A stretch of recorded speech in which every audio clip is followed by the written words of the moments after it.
தமிழ்நாடு தௌஹீத் ஜமாஅத்திலே உறுப்பினராக இருப்பதற்கு என்னென்ன தகுதி வேணும் என்று கேட்கிறாங்க.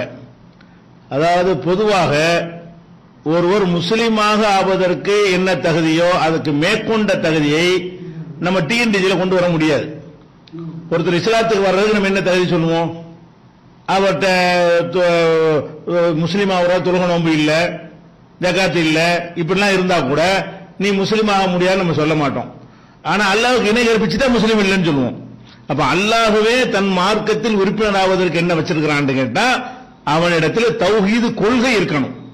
அப்ப தௌஹீது கொள்கை இருக்குமையானால் அதான் அல்லாஹ்வை தவிர நான் யாரையும் வணங்கவே மாட்டேன், இந்த பேசிக் நான் சொன்னோம்ல, மதுஹபை பின்பற்ற மாட்டேன், தரிகா பின்பற்ற மாட்டேன், பெரியார்களை பின்பற்ற மாட்டேன், முன்னோர்கள் சொன்னா கேட்க மாட்டேன், அல்லாஹ் தான் என்னுடைய எஜமான், முகமது நபி தான் என்னுடைய வழிகாட்டி, இதுல அவன் உறுதியாக இருப்பானேயானால், இதை ஏற்றுக்கொண்டேன் என்று சொல்வானேயானால் அவன் எப்படி இஸ்லாத்தில் மெம்பராக இருப்பதற்கு அது போதுமானதாக இருக்கிறதோ அதுவே தௌஹீத் ஜமாஅத்தில் இருப்பதற்கும் போதுமானது.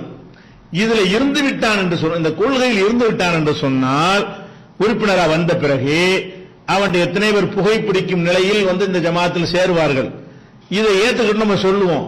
அவனுக்கு எப்படி சொல்லுவோம்? ரசூலுல்லாஹ் வழிகாட்டிங்கிறியப்பா, ரசூலுல்லாஹ் இதெல்லாம் தடுத்திருக்கிறாங்களே, நீ செய்யலாமா? ஒரு 4 தடவை இப்படி சொல்லும்போது 5 விட்டுறான் அவன். அப்ப இந்த பேசிக்கான அல்லாஹ் ரசூல் லா இலாஹா இல்லல்லாஹ் முஹம்மது ரசூலுல்லாஹ் என்பதுல வஹி மட்டும்தான் மார்க்கம் என்பதுல யார் உறுதியாக இருக்கிறார்களோ அது உண்மை இருந்தால் போதும் இந்த ஜமாத்தில் வருவதற்கு. ஆனால் வந்தவன் அப்படி விட்ட மாட்டோம். இந்த ஜமாத்தை பொறுத்த வரைக்கும் அவர்களுக்கு ஜும்மா இருக்கிறது, தர்பியா இருக்கிறது, வாராந்தர நிகழ்ச்சி இருக்கிறது, குர்ஆன் கிளாஸ் இருக்கிறது, துண்டு பிரசுரங்கள் போடுறோம், பொதுக்கூட்டம் நடத்துறோம், தர்முனை கூட்டம் நடத்துறோம், மாநாடுகள் நடத்துறோம். இதன் வழியாகவெல்லாம் இந்த பேசிக்கில் என்னென்னவெல்லாம் இருக்குன்னு அந்த மக்களுக்கு சொல்லும் பொழுது ஒவ்வொருவரும் கொஞ்சம் கொஞ்சமா விட்டு வருவாங்க. இப்ப வரதட்சணை ஒளிஞ்சிருக்க, வரதட்சணை வாங்காதவன் தான் இதுல உறுப்பினராக இருக்கணும் நம்ம விதியில போடல. ஆனா தௌஹீத் ஜமாஅத் வந்தாலும் வாங்க மாட்டேங்கிறான்ல, நம்ம ஷரத்துல போடல. யார் வரதட்சணை வாங்க மாட்டேன் என்று உறுதிமொழி தர்றாரோ அவர் தான் இந்த ஜமாத்தில் சேரணும்னு நம்ம சொல்லவே இல்லை. இந்த வஹி மட்டும்தான் மார்க்கம்னு சொல்றது உறுதியை நம்பணும், பொய்யா நம்ப கூட, நெசமா நம்பணும். அல்லாஹ் சொன்னா கட்டுப்படுறேன், வேற எதுவும் பேசக்கூடாது. ரசூலுல்லாஹ் சொன்னா கேட்கணும். இப்படின்னு சொல்லி வந்து விட்ட பிறகு அவனுக்கு 2 பயான கேட்கறான். ஆமா அல்லாஹ்வே மஹர் கொடுக்க சொல்றான், நம்ம எப்படி வாங்குறது? நம்ம அந்த பேசிக் ஏத்துக்கிட்டோமே, அந்த பேசிக்ல வரதட்சணை வாங்க கூடாது இருக்கத்தானே செய்யுது. அப்படி நினைத்து கொண்டு அவர்கள் விலகி இருக்கிறாங்களா இல்லையா? அப்ப இந்த தீமைகள்ல இருந்து அவர்கள் விலகுவதற்கு இந்த அல்லாஹ்வும் ரசூலும் எதை போட்டாங்கன்னா இந்த கலிமாவை தான் கொண்டே போட்டார்கள். அந்த கலிமாவை ஏற்றுக்கொண்ட மக்கள்கிட்ட எல்லா விதமான தப்புகளும் இருந்தது. ஒன்னொன்னா சொல்ல சொல்ல சொல்ல சொல்ல அவங்கள்ட்ட தீமைகள்லாம் எடுபட்டு போய் மனிதன் என்கிறவங்க அவரை மீறி நடக்கக்கூடிய சில தீமைகளை தவிர பெரும்பாலான தீமைகளில் விடுபட்டார்கள். அதிகமான நன்மைகளை இந்த சஹாபாக்கள்லாம் செய்தார்கள். அந்த வழிதான் தௌஹீத் ஜமாஅத் போகணுமே தவிர நிர்வாகிக்கு கண்டிஷன் கூட போட்டுருவோம்.